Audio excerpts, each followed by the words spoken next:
தேவனை அறிந்தவர்கள் தங்கள் வழிகளை கெடுத்துக் கொண்டார்கள். தேவனை பற்றி அறிந்தவர்கள், தேவனை பற்றி தெரிந்தவர்கள், இவர்கள் தேவனை அதிகமாக அறியவில்லை என்று சொன்னால் அது போய். ஏன்னா எகிப்திலேயே தேவனுடைய மகிமை என்ன, வல்லமை என்ன என்பதை அவர்களுக்கு காண்பித்தார். தேவன் யார் என்பதை விளங்கும்படிக்கு காண்பித்தார்.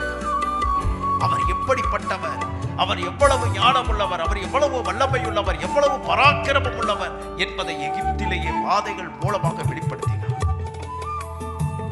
ஜனங்களை எப்படி நேசிக்கிறேன் என்பதற்கு அடையாளமாக எகிப்தியருக்கும் இஸ்ரேலுக்கும் இடையே ஒரு மிகப்பெரிய வித்தியாசத்தை ஏற்படுத்தி அழிவுகள் எல்லாம் எகிப்திற்குள் வருகிறது, இஸ்ரேலர்கள் மட்டும் பாதுகாக்கப்படுகிறார்கள். காரணம் என்ன? நீ எனக்கு சொந்தமான